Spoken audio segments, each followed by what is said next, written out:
Ladies and gentlemen, the 3 knockdown rule on Triller is back in effect. I'm Steve Kim, joined by belated Mary Mario Lopez. Belated Mario, I thought I was going to go with Baby New Year, being that I'm going to be hosting the New Year's Day parade. Talk a little more More about on that. that later. But shout out to the Korean co-cell, the Kimsters here, Smoking Tim Frazier and Buffalo Knuckles. And Tino on the edits. All right, well, we got a lot to talk about. We missed last week, so let's backtrack just a little bit. December 18th from San Antonio on DAZN, light heavyweight matchup.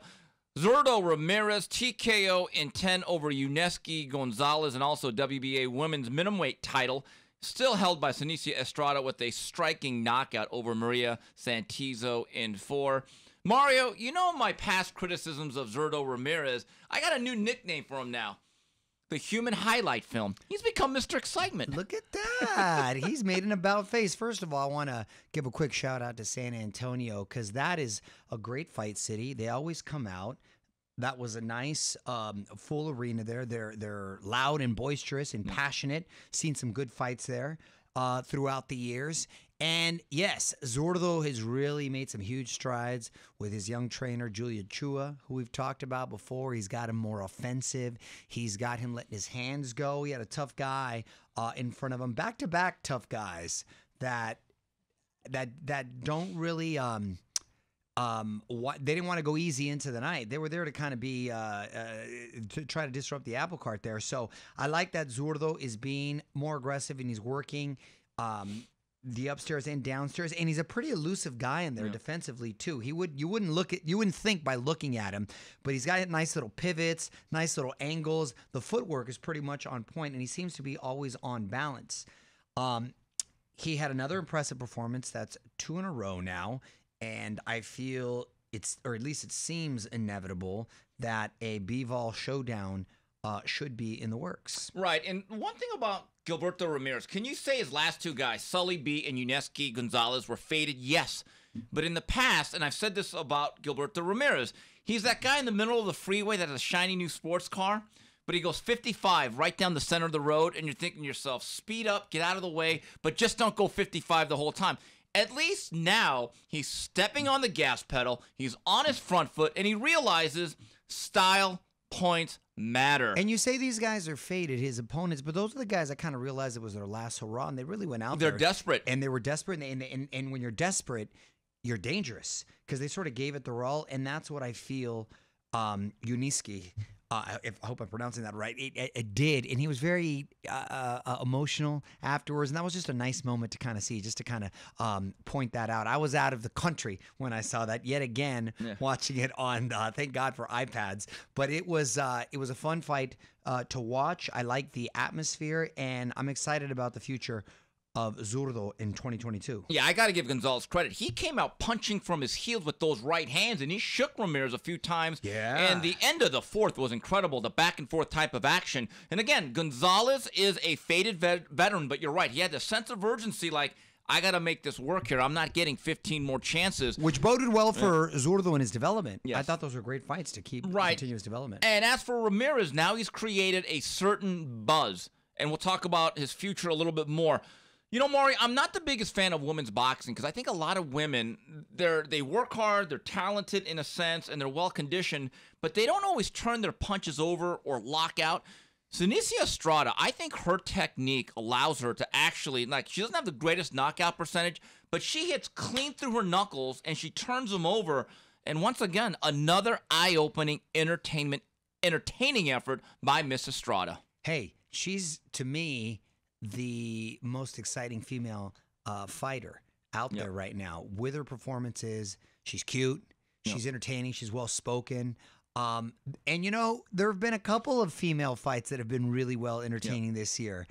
We saw one not too long ago. Michaela Mayer against Hamadouche was a war. That was great. Alicia Baumgardner with a bomb on Terry Harper. This has been, I think, a pivotal year for women's boxing, and they really made their mark, as opposed to, and we've talked about this before, with the ladies over in MMA who have really took their place in the sport there. But I think Seniesa is definitely leading that charge, and I like that they're keeping her busy, too, on these cards. Absolutely. This last weekend before Christmas was really busy. Let's go through the list. Fight review for that particular week. Friday, December 17th from Uzbekistan, Israel Madrimov with a controversial knockout over Michel Soro in 9, hitting him way after the bell. My understanding is that Soro and his team have filed a protest. Then Friday night in Montreal, the WBC and IBF light heavyweight champion of the world, Artur Beterbiev, bludgeons Marcus Browne in 9. Then Saturday afternoon in the UK, Joseph Parker with a 12-round war against Derek Chisora.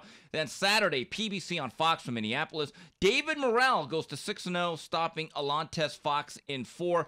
Mario, let's go to Beterbiev. Before we go to Beterbiev, let me ask you a question, because you mentioned the protest. Have you ever heard of a situation when they have filed a protest and it's actually worked out for them? The most it can go, and I actually think Soro has a very good shot, is to get an immediate rematch. Okay, then it's worth it then. Because this is a title eliminator. Got it. Because theoretically, this was for the number 1 and then mandatory to Charlo. Now, I will say this. I watched that fight on the DAZN, and throughout that night, because there were other fights, you could never hear the bell. Right. Now, I got to give Madrimov a little bit of credit, because I've in the past, I've criticized him for trying to do too much instead of keeping it simple and being basic. He decided, you know what? I got to cut out the fancy stuff. I'm going to work in the pocket. And he started to break Soro down, hurt him late in the round. But the problem was the crowd gets loud. The bell is very muted. And this wasn't just 1 or 2 punches after the bell. It was about 7 or 8. Yeah, full-on combinations. No, I get that. I was just wondering if the protests themselves actually have any sort of effect. But apparently it does. You've done your job if you can force that immediate rematch. So, okay. Yeah. Good to know. As far as Beterbiev, let's just jump to him right away. What a wrecking ball. My guy's impressive.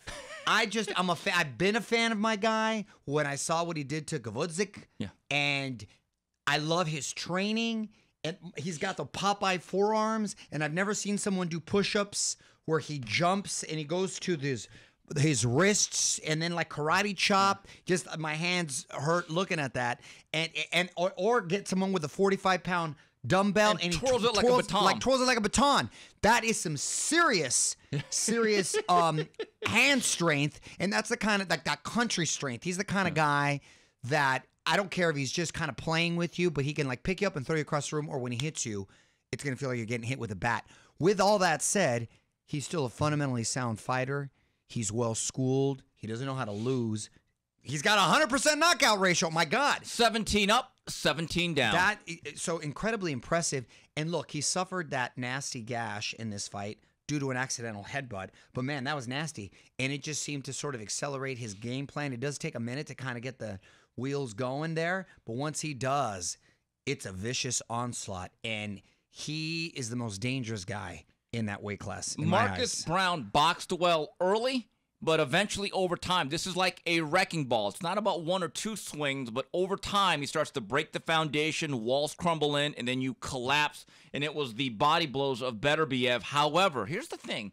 Turned pro in 2013, only has 17 fights. There's been a lot of injuries, had COVID, a lot of stops and starts, managerial and promotional issues. Sure. So like you said, he's like a snowball. It takes a little bit of time to get rolling and build that momentum. I'm going to make a bold statement. Okay. I actually think Canelo, after 6 rounds, if they would meet at 175, Canelo would be up 5 rounds to 1 or 4 to 2. The question is what would happen in the second half of the fight, because when you fight Beterbiev, it's like the sands of time. It's not about just beating him. Can you actually outlast him? But I do think Canelo is a live dog because he's quicker off the trigger. So do I. And defensively, he's so sound, and I think he can punch between those punches. Yep. Between his punches, and his feints will give him problems. With all that said, and I feel that Beterbiev, if I put my managerial hat on, I would like to give him yet one more fight. Yeah. Because he hasn't been that busy before he were to face a Canelo, let's say, hypothetically. But you're right. I feel Canelo would be up in between the middle rounds. But then I think it gets very interesting because I think Beterbiev, to me, is an even stronger Golovkin. Yes. And look at all the fights that Canelo has had. The one that's given him the most problems has been Golovkin, where a lot of people felt he lost the first one. The second one, okay, gave him the nod, but still very, very competitive. But that stiff, very educated jab and those power shots made him sort of reluctant to want to come forward as much and engage, and he became more of a counterpuncher. The problem is, with Beterbiev, he's a much larger man, even much more so than Golovkin. Younger, stronger, in his prime, And he's the kind of guy that even if he's missing but hitting you on the shoulder or on the hips, that shit hurts and it's going to break you down and it's going to wear and it's going to take its toll eventually. Canelo, as talented as he is, he's not that big of a guy, especially for light heavyweight. Beterbiev's coming in about 6'1", kills himself to make that weight. Man, when he walks in that ring, he'll be about maybe 185, 190, something like that. And I just feel it gets really, really interesting because he doesn't have to hit often for it to be effective. So even one of his counters, I mean, he starts getting in that body. So yeah, Canelo can do it, but at some point, something's got to give. Well, we know how slick Canelo has become with that front shoulder, a little bit of a Philly shell. Reminds me what I would do in terms of setting the game plan if I'm Mark Ramsey. An old fight, Rocky Marciano against Roland Lastarza. Marciano made the decision, okay, I'm not going to hit the head. I'm going to hit you all over the body and arms. Lastarza, at the end of that fight, had blood clots, had to be hospitalized. And you're right. Beterbiev's one of these guys, if he hits you on the bicep over a certain amount of time, hits you on the wrist, hits you in the shoulder. Anywhere, you're going to need 4 Advil later that night. Or maybe a lot more. And he's well-conditioned. Yes. Dude doesn't get tired. He's like a snowball, and he seems to get more momentum. Now, with all that said, Canelo, very much live dog. That's the fight I'd probably most like to see this next year, and we'll get to that later. But if he is able to become victorious in that fight and somehow be undisputed at 175, then I think we're talking about Canelo as legendary, all-time greats, Mount Rushmore. Yeah. Not just of his generation, like ever. Yeah. Wouldn't you say? Because if he's able to be undisputed at 68 and be able to be undisputed at 175, then we're talking about guys like, he's up there, Mount Rushmore, undisputed of all time. Roberto Duran type of stuff. Of all time, right? Because, look, he'd still have to beat Bivol and guys like that, but he'd be unified at 160 after he beat Golovkin. He had, I think, 3 or at least 4 of the major belts, consolidated 68. And if you beat Beterbiev, then you become a unified 2-time champion at light heavyweight with the chance to win all the belts. You're right. That becomes like start carving out that bust on the Mount Rushmore. Yeah. Joseph Parker outlasts Derek Chisora. Look, I respect Derek Chisora. He's one of the hardest men in boxing. I hope he retires, but he's made it clear he will fight on. And Mario, we saw David Morrell against Alontes Fox. 6 fights in, but I think it's clear. Out of all the PBC fighters, I think he's the best young boxer they have. Well, he's the most exciting. He's still, and he's got a build for boxing. He's sort of like kind of wiring. That's Tommy Hearns, and he can crack. He's heavy-handed. And he's southpaw. The punches don't look as clean and I don't want to say they're coming across sloppy, but they're not as crisp. Not fluid either. They're not as fluid, but he lets his hands go. They're coming fast and furious, and he can crack. And he has a lot of confidence, and he's only, 7, 8 fights in? 6-0. Okay, 6-0. So he's got a lot of time to develop, but sky is the limit there with that kid. Now, wrapping up this boxing weekend, and this was actually the most talked about event of that weekend on the 18th from Tampa, Florida. Showtime pay-per-view was the rematch, and Jake Paul devastates Tyron Woodley in 6 rounds with a devastating right hand.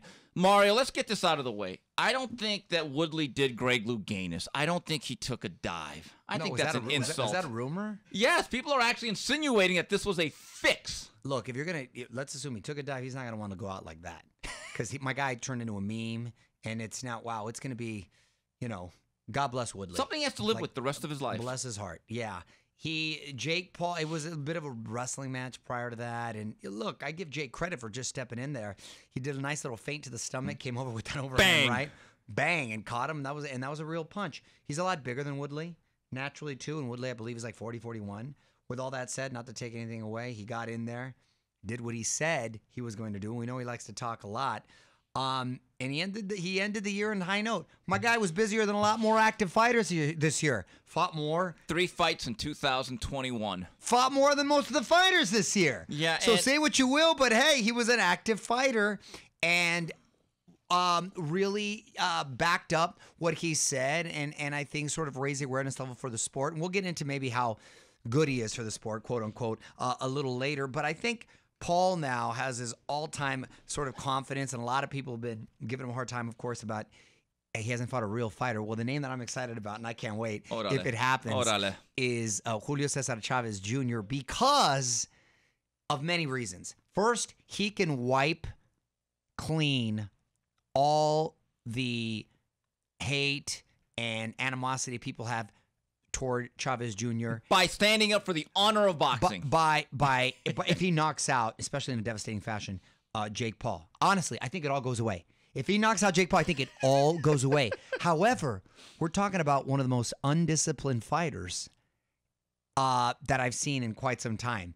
And look, I didn't think he was going to lose to Anderson Silva. And Anderson Silva does know how to box, and he's one of the best, the greatest in the MMA, and he was on the Brazilian boxing team, so it's not like he was a chump either. But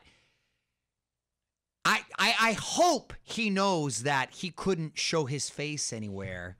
And the thing that bothers me is that I think if they give him money up front, I don't know how hard he'll train. I really hope that if he trains hard, if he just trains and not in a kitchen, but in a gym, I think there's no way he can lose this fight, right? Now, granted, he's still a lot smaller than Paul. He's not. Paul walks around on like 200, whatever. He cuts to 190. He doesn't even make 190. He comes in like 192, 193. But Chavez is a big kid. He probably 190. He'll be fine.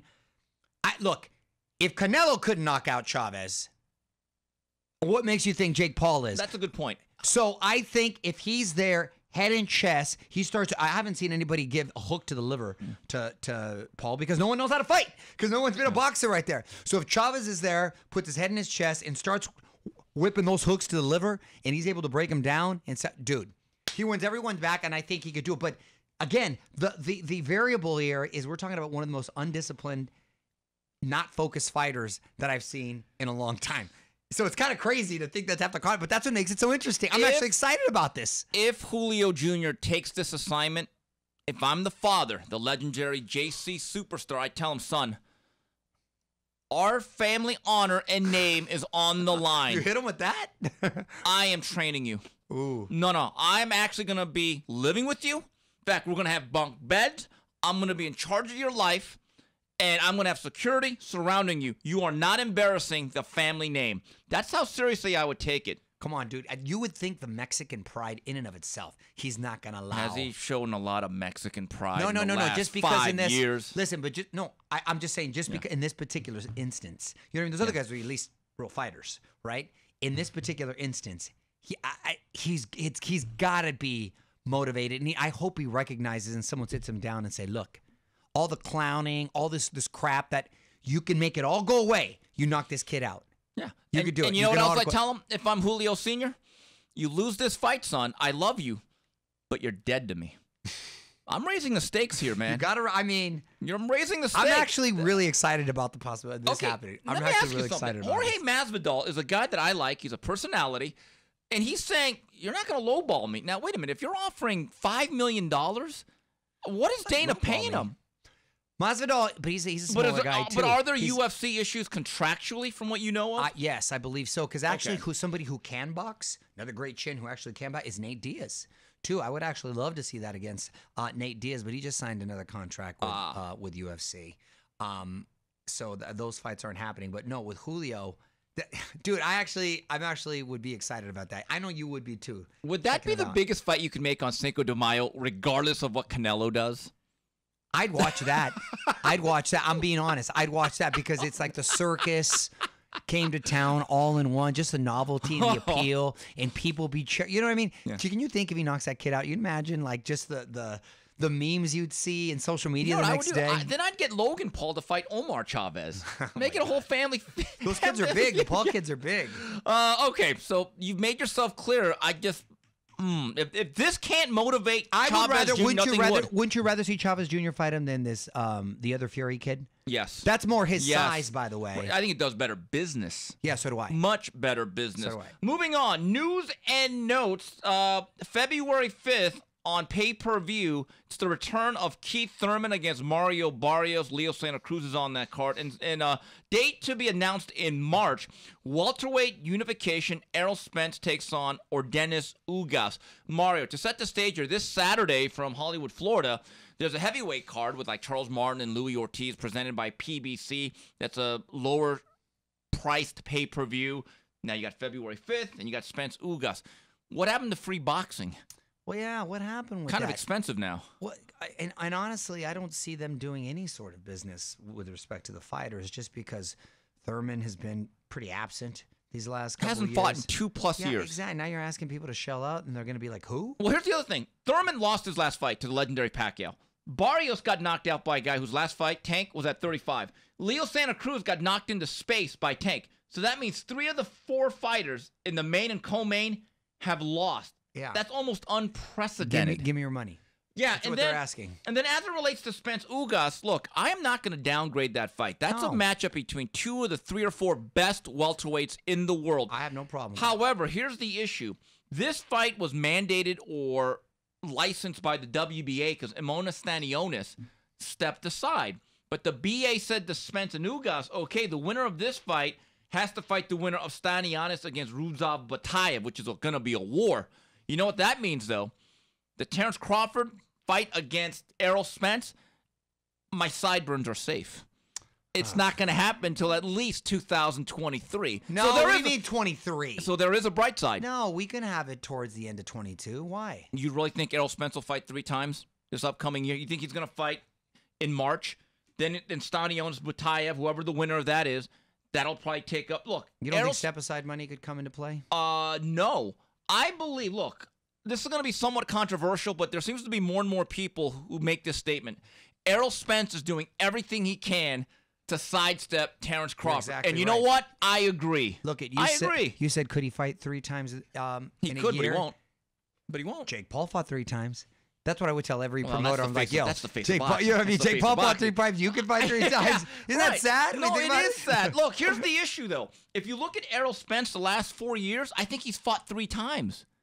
That's my point. Yeah, and I think what excuse? Well, no, my guy had an accident. My guy, I get it. And all we heard from Terrence Crawford, his detractors, he's on the wrong side of the street. In other words, he's with Bob Arum, Top Rank. That doesn't exist anymore. Yeah. So why is Errol Spence playing crossing guard? You could make the fight. And I get it. Now, maybe he says, okay, if I beat Ugas, I'm going to dump the WBA. Terrence, let's get going.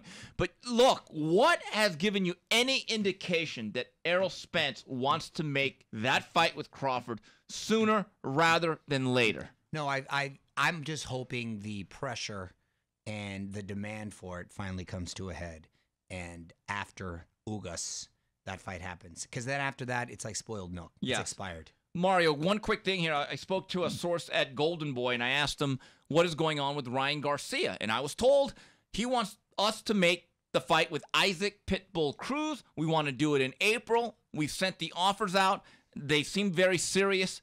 If they make that fight, you know what? I'll give them a little bit of credit. They're coming back with the real guy. Real guy. I mean, it's a guy, would you say, is tailor-made for him? Since Ryan's pretty big for that weight class and much easier to sort of. I wouldn't say tailor-made.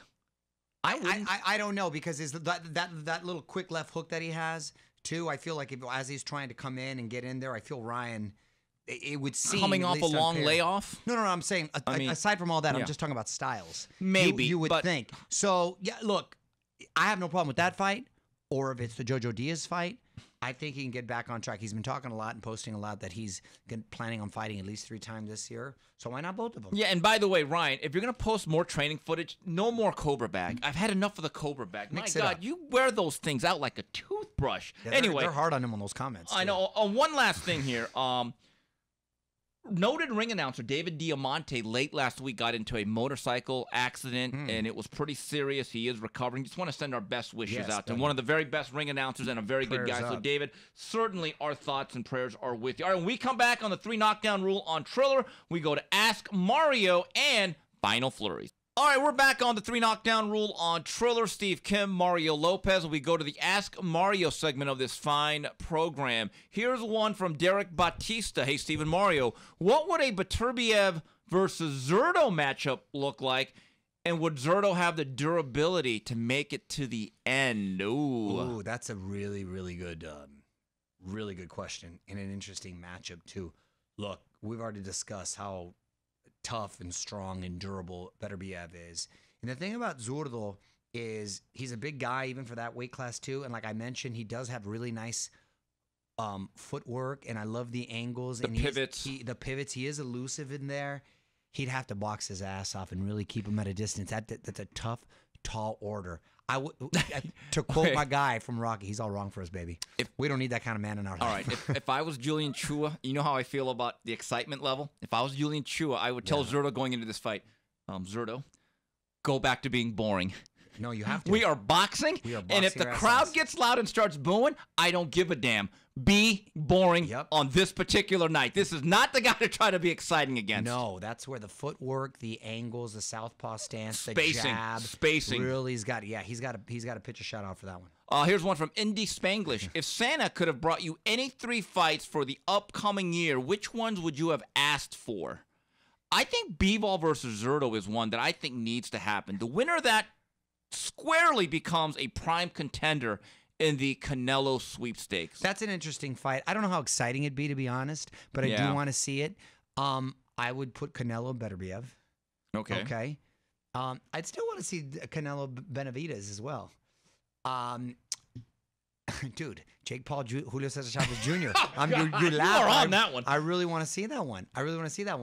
I want to see Virgil Ortiz and/or Jaron Boots Ennis get a shot at a welterweight title, if not face each other within 18 months. Well, you stole my thing. I was going to say that one, and of course, Spence Crawford. And I think Tyson Fury against Alexander Usyk. Oh, that'd be yeah. I don't want to be disrespectful to Anthony Joshua, but I don't know. Do you agree or disagree? It doesn't matter who's in the corner for Anthony Joshua. Usyk is all wrong for him.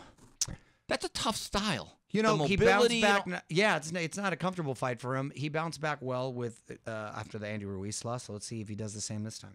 How about a fight with Jaime Munguia and either Jermall Charlo or Gennady Golovkin? This kid's improved a lot. I'd like to see him at a certain level where you're like, hey, let's see what you got. Love both of those fights, and still bummed that Golovkin didn't get to fight Murata in Japan. Right, it's supposed to be this week, by the way. I know. Carlos Ortiz asks, Jake Paul, is he a great thing for boxing or not? I don't think he's bad. I don't. I think anytime there's boxing mentioned, whether it be social media or on the sports show, I think it's great. Continues to just sort of raise the awareness level to people that may not be familiar with it. Sort of like that old adage, all press is sort of good press. So I don't think he's bad at all. I spoke to 2 people that were at the Amalie Arena in Tampa that night. And one thing stood out to both. He said, Steve, literally 80% of the audience, they were inside the venue from almost the beginning. So like a UFC fight. Right? And they were all under the age of 25. See, now that's where boxing has an issue in terms of developing the next fan base or the next generation. It skews very old.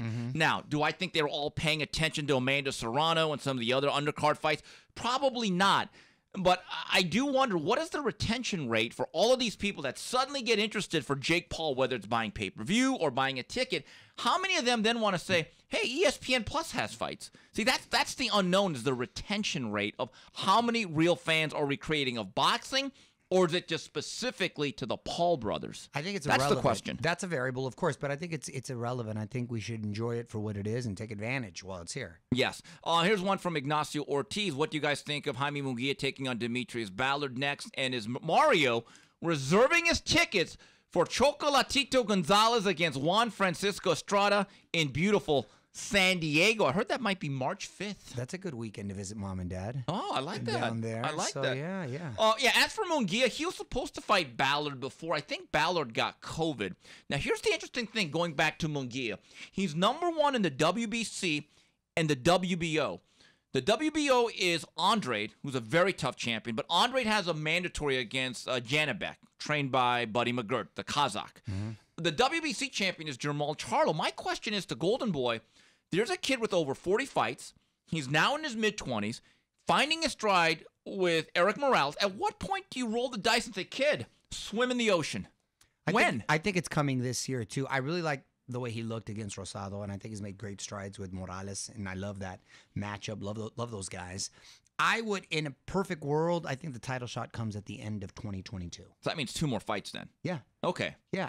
Would you have a problem with that? No, I wouldn't. I think that'd be a great game plan for him. Yeah, and Mario, as relates to Estrada Chocolatito, I've said for a long time that San Diego's been an underused boxing market, proximity to Mexico, major city in San Diego with a lot of Latins, not too far of a drive from LA, and it's a great city.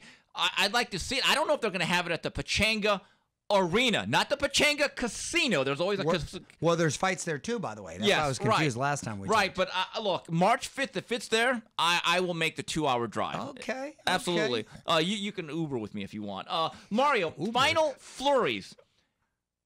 Had a very nice, enjoyable Christmas with you guys and the family and friends. And we did something because, quite frankly, the Vito Melnicki was taking way too long to knock out his guys. And we said, you know what? Let's watch some other boxing. You punched up the YouTube on your big screen TV. And I have to tell you, it was a fun time on a Christmas night just watching the great Julio Cesar Chavez. Well, before Chavez, let me point out, because I had wanted to see it, I never saw Ike Ibeabuchi versus David Tua. That might have been one of the most exciting heavyweight fights I think I've seen. Honestly, as far as heavyweights, both fighters threw over 1,200 punches. Two huge guys in their prime, both undefeated, throwing bombs round after round. I mean, I was really impressed. Weren't you, Kim? And it made me think, wow, what if with Ibeabuchi? Tua was like 27-0 and had 23 knockouts. Ibeabuchi was, I believe, what, 17-0? 16 or 17-0. 17-0 with like 13, 14 knockouts. You don't see that sort of matchup anymore. He ended up winning a unanimous decision against Tua, and then he beat and knocked out Chris Bird in vicious fashion. In middle rounds. Yes, and two very, very different styles. And I'm like, man, why couldn't we see him against Rigbo, Lennox Lewis, because the guy was like 6'2", 240, 35, built like an Adonis, but then he goes and like couldn't beat one opponent. No, he goes and tries to kill someone, and then then he goes on. It's like what? But that's one of the great what ifs in heavyweight history. But man, that fight was awesome, and I'm glad. And by the way, that took place at the Arco Arena in Sacramento, promoted by Don Shargan. And if I'm not mistaken, the main event that night was Jose Luis Lopez, Maestrito, in a memorable fight against Aaron Superman Davis. That wasn't even the main event. Yeah.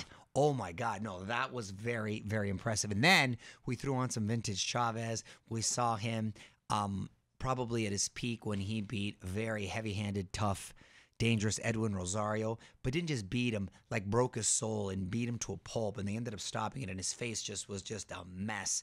And then hopped over and watched the two Chavez-Mayweather fights. One where he knocked him out. And by the way, we mean Roger not Mayweather, Floyd. Right. Roger, who was dangerous, and they used to call him the Mexican Assassin, the original Black Mamba. First guy to come out with a sombrero, too. He was an OG, and he let his hands go, and that second fight was exciting, too.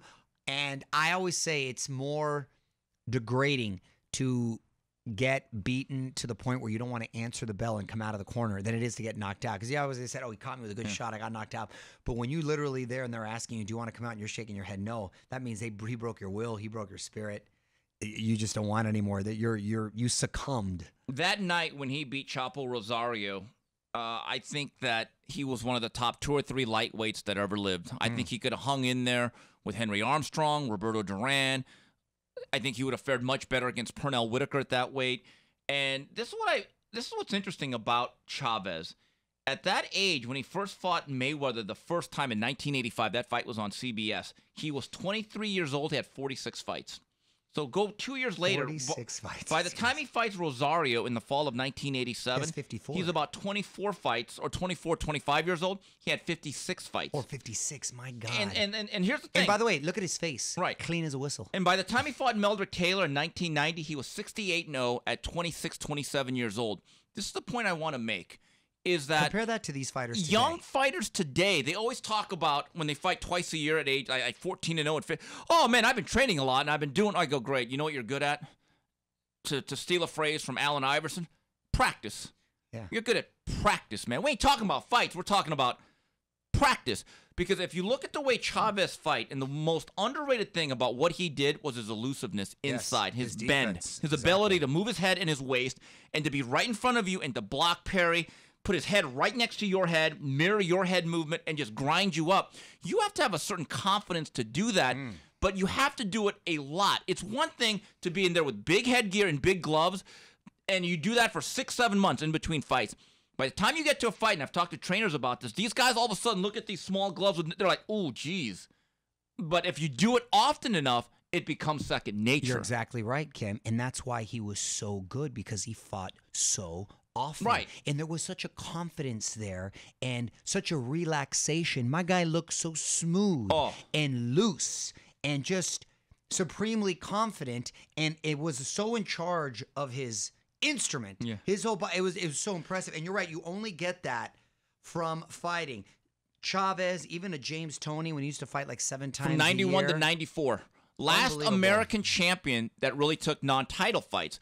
Against Rosario, he gave an exhibition on pressure fighting, taking away space, smothering, and just basically breaking a guy down with both hands. Beautiful. This is how active Chavez was when he was really disciplined, because his personal life spiraled out of control in the 90s.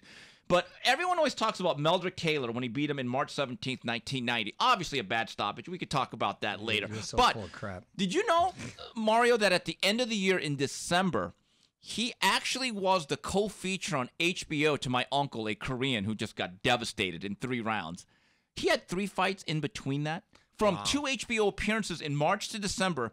And here's the funniest thing. The fight before the Mike Tyson undercard appearance, he had fought 4 weeks earlier against Russell Mosley. You tell a guy now, hey, you got an HBO fight, and he just said, yeah, well, a couple weeks before, I'm still going to do this fight here in Mexico. Nowadays, I think contractually they tell you, you can't take a fight 90 days before this. No. Chavez just said, this is my craft. This is my job. I'm going to get better on it. I think fighters today are very good at practicing and training and drilling. I don't know how good. I don't think we'll ever get full-fledged developed fighters anymore. You're exactly right. You're exactly right. That, you know, they often speak about athletes being so much better in this era, right? When football players, basketball players, I could see that. I think fighters are the only one where you can go back yesteryear, especially because we're dealing with weight classes, and they're just as good, if not better, than their modern athlete. Is that fair to say? I think they're better athletically, but they're not better technically or fundamentally. Because you're right, because football players are always going to play 16 to 17 games, basketball 82, baseball 162. We've gone from an era when guys used to fight 6, 7, 8 times and maybe 3, 4 times. All of a sudden, you got kids like Teofimo Lopez this past year, fought 1 time. Ryan Garcia, and even 1 time. 1 time. And I'm just thinking, how do you get better? Right. I don't think you can. And I just think Chavez, to me, he's actually underrated in retrospect. If you really look at the depth of his career, especially in his prime, which was really from 30 to 35. Yeah. Mario, this Saturday morning, I will make a prediction. You're going to wake up earlier than most of us. You got to play. You got a gig there. Got a gig. Well, I'm gonna host the New Year's Day parade in Pasadena. It's the 106th annual, something crazy. It's been going on forever. But yeah, you're right. They want me there at 5:30 in the morning for an 8 o'clock show because they said the traffic is so bad. Right? It's supposed to be pretty chilly. We're supposed to have rain leading up to that, but then it's supposed to be a pretty day. So from 8 to 10 a.m., we're live. Check out your boy on NBC. What's that? Did they actually have the parade last year? I forget. Did they go through all the festivities? I think they did, but without the crowd. This year we're gonna have the crowd. But yeah, but my kids are excited, because they're right in that wheelhouse. I've been at Pasadena during New Year's times. I've actually spent the New Year's Day there watching bowl games with a friend about 5 years ago. One thing you always see is whatever Big Ten team is in town, and this time it's Ohio State, you will see thousands of Ohio State, and they'll all be wearing short sleeves.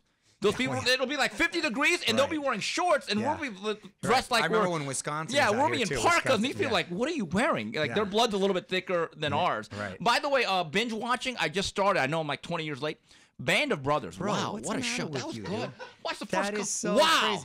You haven't watched Yellowstone yet, huh? Not yet. I tried to get on it. You know what? The first 3 seasons, they don't offer it on demand. They start with season 4. You got to get Peacock. You can binge it all right now. Peacock. Peacock, you get the new Yellowstone and you get the new Saved by the Bell. You got to watch both of them. Come on, support your boy, you rat bastard. Yeah, I might have to do that. You got to do it. You got to watch that. I'm, on the heels of that, going to binge 1883, the prequel. Now, what's that about? That's the prequel to Yellowstone, on how John Dutton's great-grandfather came to get the territory and the land, and with the Indians and the whole. It's great, or it looks great at least. I haven't checked it out. But yeah, I finally finished Billions. By the way, I was fine with no axe. How you gonna have that show? Are you gonna axe it from the Dude, rotation? I'm telling you, I don't think it's gonna be as good. But again, he had great personal reason. Yeah, and I'm gonna start Succession now too. Ooh. I finished. So now I'm all Succession and 1883 are my next 2. I'll be honest. Without Axe, I don't know if Billions is worth going on. By the way, in Band of Brothers, Axe is in there. Really? He's winners. who's also in Homeland. You know that, Yeah, right? he's a pretty good actor. He's a great. Had a good actor, run. Yeah, British guy. This is our last show of 2021. Huh. We're still going to do a year review. Yes, though. next week hopefully bring in a special guest. We got Yes. to confirm it to Our talk last about. show. Yeah, see, I don't care what these guys say about you, Kim. I You're think not a all bad right. guy. You're not a bad Yeah, guy. that's Shut right. up. All right. Anyway, that's it for this week's edition of the 3 Knockdown Rule on Triller. On behalf of Mario Lopez, Tim, Frazier, and Buffalo Knuckles, and Tino. Goodbye, everybody.